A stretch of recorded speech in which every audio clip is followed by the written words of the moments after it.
마태복음 25장 31절로 33절 말씀을 쉬운 성경으로 봉독해 올립니다. 인자가 모든 천사들과 함께 영광 가운데 다시 와서 영광의 보좌에 앉을 것이다.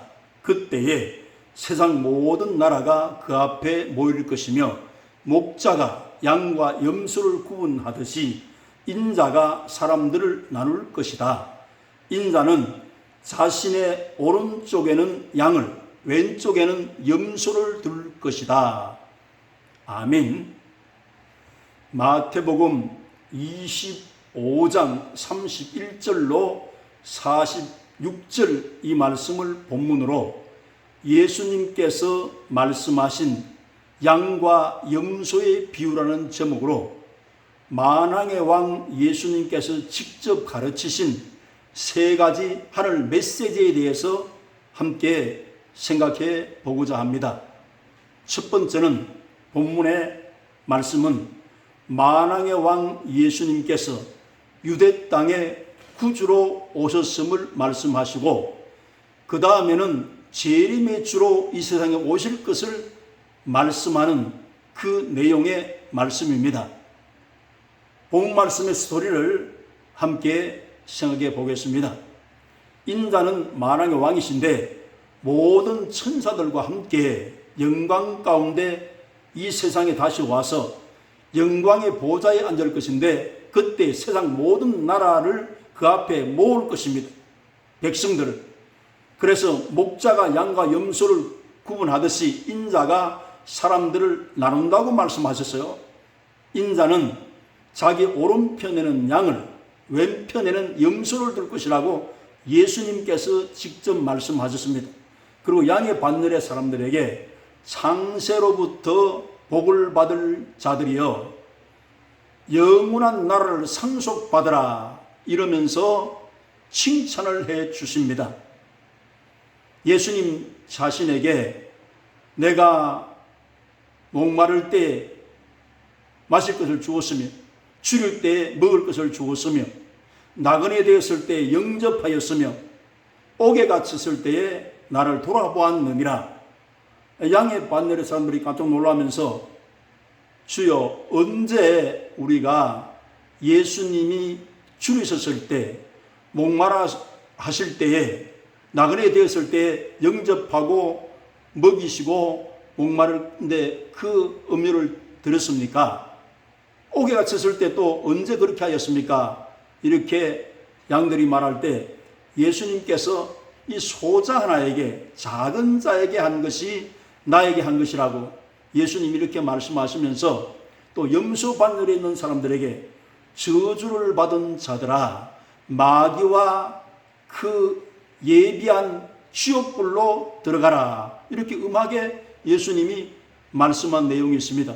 그래서 염소 반열에 있는 사람들도 놀라서 주여 우리가 언제 주의 줄이신 것이나 목마른 때나 나그네 되어 있었을 때 옥에 갇혔을 때 병들었을 때 돌아보지 않고 그렇게 예수님께 대우하지 않아야 하는 나이까 이렇게 할 때에 소자 하나에게 한 것이 곧 나에게 한 것이니라 이렇게 말씀하시면서 염소에게는 비유적으로 말씀할 때 영원한 지옥불로 들어가라 이렇게 말씀하시고 양의 반열의 사람들에게는 영생을 얻어서 그 나라를 상속했기 때문에 영원한 세계, 기쁨의 세계에 들어갈 것을 예수님이 직접 말씀을 하셨습니다.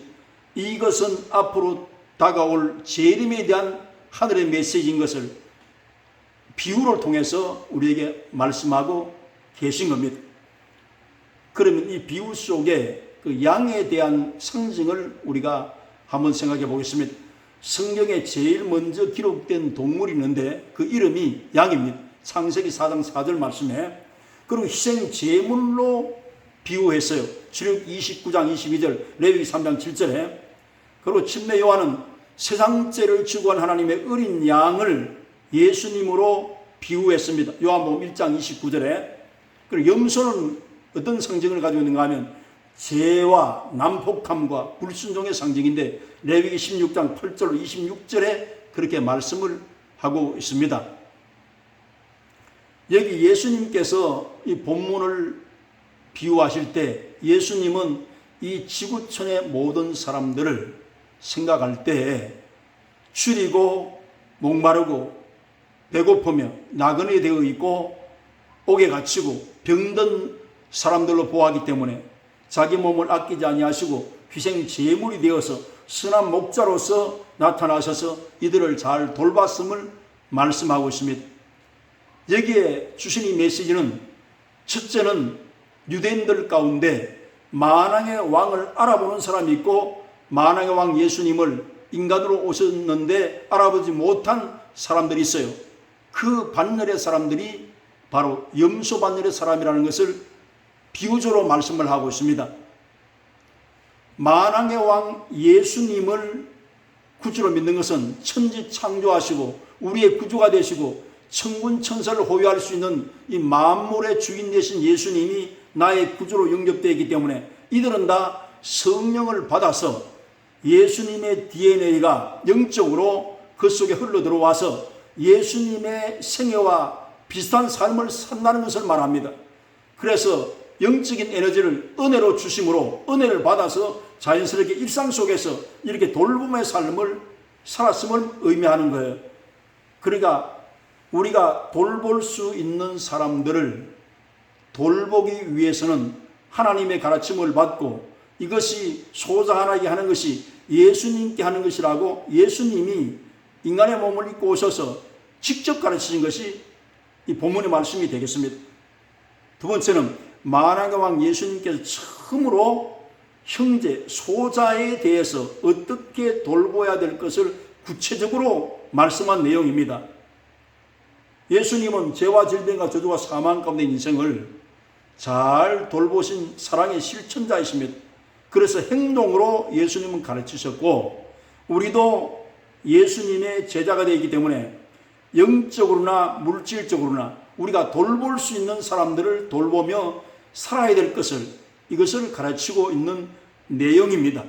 영적인 것은 예수님의 복을 모르는 사람들에게 복음을 전해서 예수님 십자가 보혈로 죄 씻음을 받고 속죄함을 얻어서 하나님의 자녀가 되는 길을 가르쳐주고 영적으로 잘 먹여서 그들에게 영적 성장을 이루게 하는 것이고 영생받고 부활을 힘입어서 저 천국을 기업으로 얻을 수 있는 이 복음 메시지를 가르쳐 주어서 영적으로 돌보는 것이고 그리고 물질적으로도 우리가 돌보아야 할 것을 본문은 말씀하고 있습니다. 야고보서 2장 14절 17절 말씀을 요약해서 보면 누가 말로만 형제에게 뭐 따뜻하게 하라, 옷을 좋게 입어라, 먹을 것을 잘 드십시오 이렇게 한다고 해서 행동이 따르지 않고 돌보지 아니하면 그 말로서 무슨 소용이 있겠느냐. 그 주된 내용이 믿음이 있는 사람 행동으로 옮겨져야 그 실천적인 신앙이고 또 믿음이다.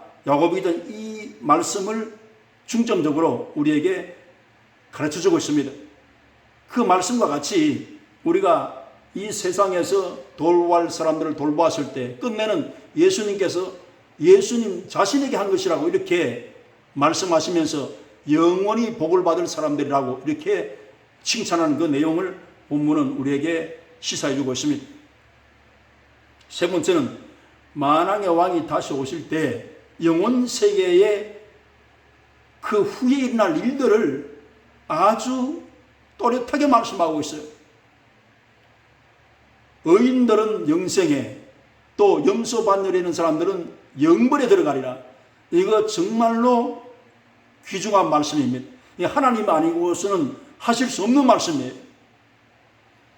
하나님께서 의인들을 양들이 반열에 있는 사람들을 구별해서 영원한 세계의 천국에서 살게 하는데 염소 반열의 사람들은 여기 불 가운데 들어가서 영원한 괴로움을 겪는다고 말씀한 것은 영육간에 다시 심판부활을 받으면 우리 몸이 없어지지 않냐고 영원한 고통이 지속된다는 겁니다.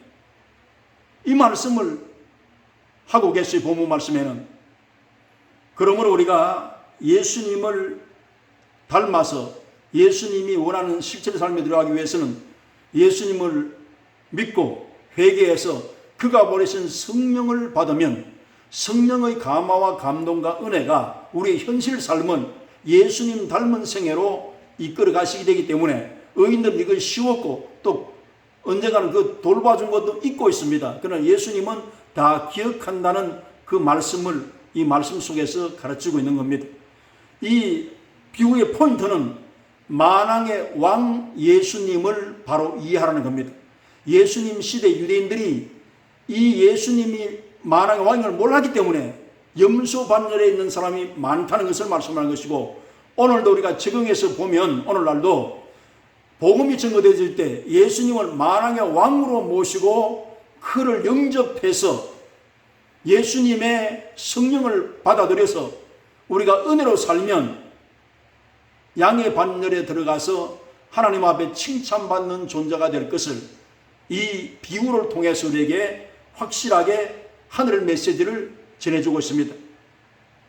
이 귀중한 말씀을 깊이 묵상하시면서 우리 영혼에 가야 할 길을 가르쳐 주신 하나님의 은혜를 감사하면서 영원히 축복된 사람, 영원한 성공자, 승리자가 되는 삶을 사는데 도움되는 말씀이 되시기를 주 예수님의 이름으로 축원합니다.